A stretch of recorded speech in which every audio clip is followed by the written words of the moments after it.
Good afternoon.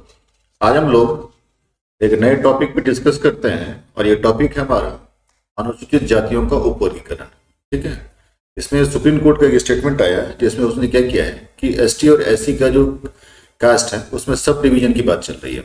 ऐसे ही मामला बहुत पुराना है, आज का नहीं है, लेकिन ये मामला भी सुप्रीम कोर्ट के पास विचाराधीन है और यही कारण है कि टॉपिक जो रिलीवेंट हो गया। और ऐसे भी भारत में आरक्षण एक ऐसा मुद्दा है जो मुद्दा हमेशा संवेदनशील रहता है। इस मुद्दे को लेकर के हमेशा राजनीतिक पार्टियों ने क्या किया है कि अपना लाभ उठाने का फायदा किया है और सभी जगह पे होता है, चाहे बीजेपी वाले हो चाहे कांग्रेस वाले हो, सभी ऐसा ही करते हैं। ठीक है, लेकिन ये टॉपिक जब सुप्रीम कोर्ट के पास पहुंचा तो यहाँ अब इसका रिव्यू होगा और रिव्यू होने के बाद इस कास्ट में क्या किया जा रहा है कि इसको सब डिवीजन की बात चल रही है कि जिन लोगों को शेड्यूल कास्ट और शेड्यूल ट्राइब में या ओबीसी में क्या है आरक्षण का पूरा लाभ मिल चुका है उसको वहां से हटाया जाए और वहां पर उन लोगों को लाया जाए जो उसी वर्ग में जो है पिछड़े हैं, जो बहुत पीछे रह गए हैं। तो इसीलिए ये मुद्दा थोड़ा सा रिलीवेंट हो गया और इससे रिलेटेड पीटी में भी क्वेश्चन आएंगे, इससे रिलेटेड में से भी क्वेश्चन आएंगे। ठीक है, तो पहले देखते हैं कि मुद्दा है क्या। यहाँ पे हम सारे पहलुओं को लेकर के आए हुए हैं कि मुद्दा है क्या। जैसे एससी के उपवर्गीकरण पर कानूनी विवाद क्या है। देखिए, सबसे पहला विवाद जो हमारे पास आया था वो आया था 1975 में। ठीक है, ये जो 1975 का मामला है इसमें क्या था कि पंजाब सरकार ने अपने 25% शेड्यूल कास्ट आरक्षण को 2 श्रेणियों में विभाजित करने के। देखिए, शेड्यूल कास्ट क्यों? क्योंकि पंजाब में शेड्यूल कास्ट सबसे ज्यादा है पॉपुलेशन के हिसाब से देखिएगा, इसलिए वहां भी माना है। यह किसी राज्य द्वारा मौजूदा आरक्षण को उपवर्गीकृत किए जाने वाला पहला उदाहरण था। क्या देख रहे हैं, यानी पंजाब में सबसे पहला किया था। हालांकि यह अधिसूचना लगभग 30 वर्षों तक लागू रही, लेकिन वर्ष 2004 में इसकी कानूनी बाधाएं आ गई। ठीक है, उपवर्गीकरण में क्या हुआ कि सुप्रीम कोर्ट ने इसको रोक भी लगाई थी, क्योंकि सुप्रीम कोर्ट का कहना था कि आप नहीं कर सकते हैं वर्गीकरण। और ऐसे भी कोई भी मामला जो फंडामेंटल राइट से रिलेटेड होगा उसमें सुप्रीम कोर्ट का रिव्यू का होना जरूरी है। अगर सुप्रीम कोर्ट उसको रोक दे तो नहीं कर सकता है। ठीक है, 2004 में क्या हुआ, ईवी चिन्नैया बना आंध्र प्रदेश राज्य के मामले में समानता के अधिकार के उल्लंघन का हवाला देते हुए आंध्र प्रदेश अनुसूचित जाति अधिनियम 2000 को रद्द कर दिया गया। यही मैं बता रहा था आपको कि सुप्रीम कोर्ट ने इसको रद्द कर दिया था। ठीक है, इस बात पर बल दिया गया कि सुप्रीम कोर्ट एससी सूची में एकल सजातीय समूह के रूप में माना जाना चाहिए। ठीक, राष्ट्रपति के पास अनुसूचित जनजाति को बनाने की शक्ति है। ठीक है, और राज्य उपवर्गीकरण सहित इसमें हस्तक्षेप या गड़बड़ी नहीं कर सकता। ये स्टेटमेंट जो किसका था, कोर्ट का स्टेटमेंट था।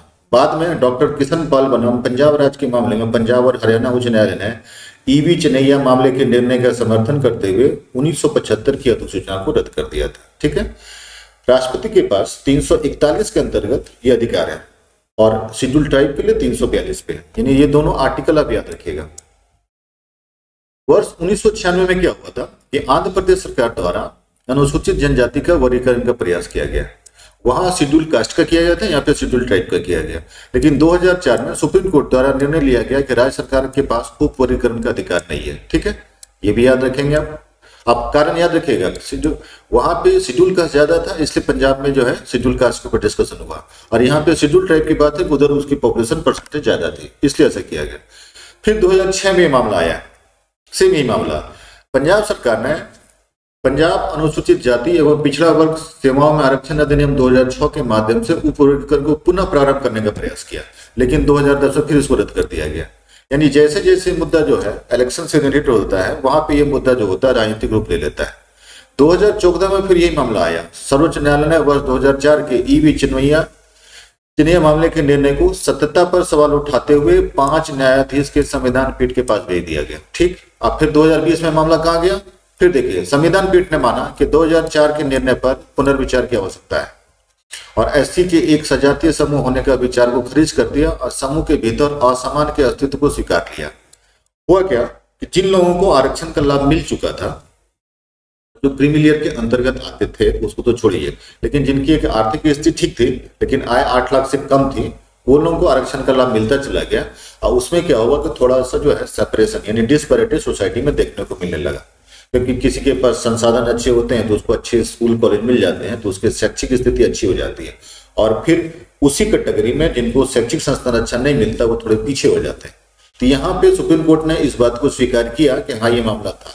ठीक है, तो सर्वोच्च न्यायालय ने क्या किया, एसटी और एससी के लिए क्रीमी लेयर की अवधारणा की सिफारिश कर दी। यही मैटर जो अभी भी चल रहा है कि क्रीमी लेयर के अंतर्गत जो मामले आते हैं उनको आरक्षण का लाभ ना दिया जाए या वो खुद छोड़ दे।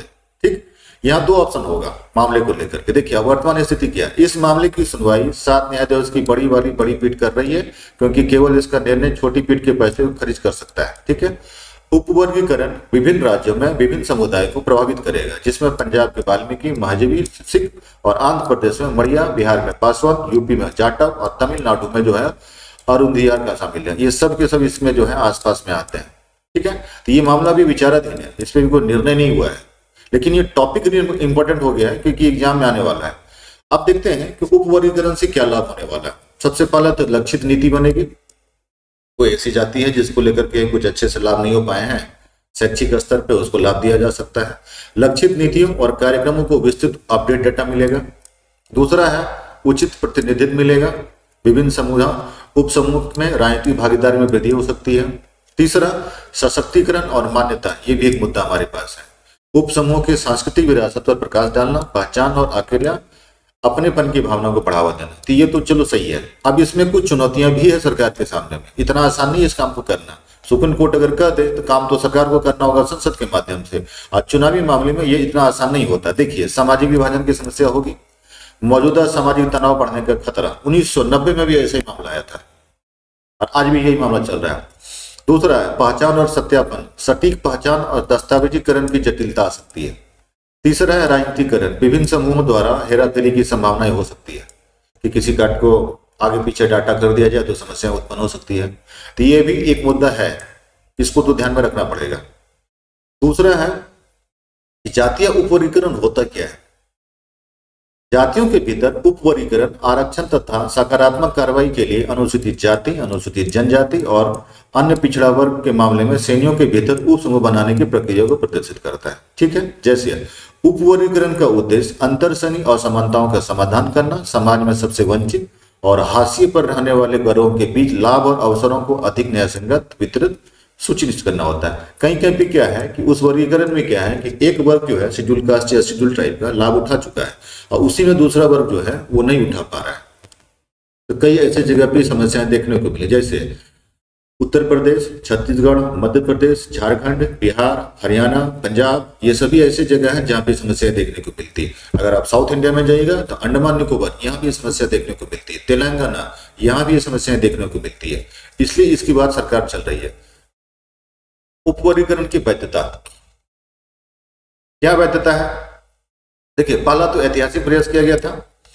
सर्वोच्च न्यायालय तक पहुंचने इस मामले के कानूनी चुनौतियों का सामना कर रहे पंजाब, बिहार और तमिलनाडु जैसे राज्य ने उपवर्गीकरण का प्रयास किया था। ये देखिए जब ये मामला पॉलिटिकल होता है तो सभी राज्य अपने अपने स्तर से जो है वर्गीकरण करने का प्रयास करते हैं। पंजाब ने भी किया था तो बिहार और तमिलनाडु में भी इसका वर्गीकरण प्रयास किया था। क्या दुविधाएं हैं देख लीजिए, संवैधानिक दुविधाएं क्या है हमारे पास। भारत के सर्वोच्च न्यायालय ईवी चेन्नैया बनाम आंध्र प्रदेश राज्य और अन्य 2004 के मामले में कहा कि केवल संसद के पास एससी और अनुसूचित जनजातियों की सूची बनाने और अनुसूचित करने का अधिकार है। मामला है संसद के पास और प्रयास कर रही है राज्य विधानसभा। एक संवैधानिक दुविधा यहाँ पे होती है। हालांकि पंजाब राज्य और अन्य बनाम दरविंदर सिंह तथा अन्य 2020 के एक अन्य मामले में 5 न्यायाधीश की पीठ ने फैसला सुनाई है कि राज्य पहले से ही अधिसूचित एसटी/एससी सूचियों में छेड़छाड़ किए बिना लाभ की मात्रा का निर्णय ले सकते हैं।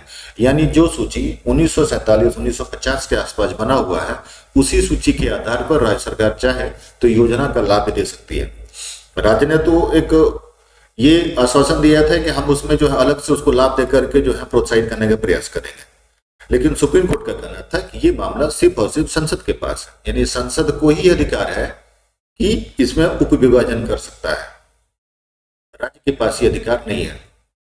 फिर वर्ष 2004 और 2020 के फैसले के बीच विरोधाभास के कारण क्या हुआ कि 2020 में बड़ी बेंच को भेजा गया था। अब एक ये उपवर्गीकरण होता क्यों? देखिए संविधान का जो अनुच्छेद है 16 का 4 में अधिकार दिया गया है कि राज्य अनुसूचित जाति और अनुसूचित जनजाति के लिए पदोन्नति के मामले में आरक्षण के लिए कोई प्रावधान कर सकता है, यानी राज्य को यह अधिकार है, लेकिन उपवर्गीकरण का अधिकार नहीं है। यदि वे राज्य के तहत सेवाओं के पर्याप्त रूप से प्रतिनिधित्व नहीं करते हैं तो प्रतिनिधित्व नहीं करते हैं, ये सबको ध्यान में रखिएगा। अब एक आवश्यकता क्या पड़ गई? संसाधनों का समान वितरण सुनिश्चित करना एक मुद्दा ये भी है उपवर्गीकरण के लिए, अभी भी नहीं पा रहे हैं। संसाधन का पूरा लाभ एसटी/एससी समुदाय को नहीं मिल पाया है। आरक्षण व्यवस्था को तार्किक बनाने के लिए एक बार किसी को लाभ मिल जाए तो वो होता है वो अपनी कास्ट में सबसे आगे निकल जाते हैं। इसके चलते क्या होता है, उसी कास्ट के लोग उसी के साथ कंपटीशन करते हैं, जिसके चलते वो पीछे रह जाते हैं। दूसरा, जनसंख्या के आधार पर प्रतिनिधित्व सुनिश्चित करना, ये भी एक मुद्दा है। व्यवसाय, शिक्षा, आय, सामाजिक स्थिति, क्षेत्रीय विविधता जैसे कारकों के आधार पर एसटी एससी ओबीसी श्रेणी के भीतर एक महत्वपूर्ण भिन्नता और विविधता है। ये बात सुप्रीम कोर्ट भी स्वीकार करती है, भारत सरकार और राज्य सरकार भी स्वीकार करती है कि ये विविधता देखी जा रही है, इसलिए सरकार जो है इसमें उपवर्गीकरण करने का प्रयास कर रही है। ठीक है, और ये बात भी सत्य है, एसटी एससी ओबीसी श्रेणी के भीतर कुछ प्रमुख एवं प्रभावशाली उपसमूह के अंतर अनुपातहीन और विषम प्रतिनिधित्व के प्रमाण हैं, जिन्होंने कमजोर और आर्थिक पिछड़े उपसमूहों को पीछे छोड़ते हुए आरक्षण के लाभ को बड़े हिस्से पर कब्जा कर चुका है। ये बात सत्य दिखता है कहीं कहीं पे। यही कारण इसके उपवर्गीकरण की बात बार बार की जाती है। लेकिन अब ये मामला सुप्रीम कोर्ट में है और सुप्रीम कोर्ट इस पर सुनवाई कर रही है, और छोटी मोटी सुनवाई नहीं है, इसमें हमारे chief justice of India Chandrachud साहब खुद इसमें इन्वॉल्व है। और एक नहीं है, 2-3 लोगों का समूह नहीं है, इसमें 7 न्यायाधीश बैठ करके समूह कर रहे हैं। तो स्वाभाविक बात, इसका जो निर्णय आने वाला है ये थोड़ा व्यापक होगा और तभी भारत सरकार कुछ इस पर फैसला ले सकती है, क्योंकि मामला मूल अधिकार से संबंधित है और बेसिक स्ट्रक्चर से संबंधित है। भारत सरकार ने क्या किया, भारत सरकार ने प्रमुख अनुसूचित जाति समुदाय द्वारा अन्य सबसे पिछड़े समुदाय की तुलना में अधिक लाभ प्राप्त करने के मुद्दे के समाधान के लिए कैबिनेट सचिव के नेतृत्व में एक उच्च स्तरीय गठन कर दिया। यह निर्णय विशेष रूप से तेलंगाना के मड़िया समुदाय की मांग को लेकर के किया गया है, क्योंकि मड़िया समुदाय तेलंगाना में सबसे ज्यादा है, लगभग 50%। अभी इसका गठन का काम चल रहा है और इसमें क्या है, इस समिति का गठन मड़िया समुदाय की चिंता के निवारण के लिए किया गया है, किंतु इस समिति का दायरा एक समुदाय अथवा राज्य से अधिक है, यानी कि मड़िया समुदाय को लेकर फैसला किया जा रहा है। लेकिन यह बात सत्य है कि इसका प्रभाव झारखंड में भी पड़ेगा, इसका प्रभाव जो बिहार और उत्तर प्रदेश में पड़ेगा, इसका असर जो है अन्य छत्तीसगढ़ के राज्य भी पड़ने वाला है, यानी एसटी एससी जहां जहां पे है सब जगह इसका प्रभाव पड़ेगा। और क्या किया जा रहा है कि समुदाय की शिकायतों के समाधान के लिए वैकल्पिक तरीके का पता लगाना। ठीक है, कितने हैं हमारे पास देश में, लगभग 1200 से अधिक अनुसूचित जातियों के भीतर सबसे बड़े समुदाय के लाभ, योजना और पहलों को समान वितरण के लिए एक विधि का मूल्यांकन कर उसकी प्राप्ति के लिए कार्य करना, जो अपेक्षाकृत समृद्ध और प्रभावशाली समुदाय के लिए पिछड़े रह गए।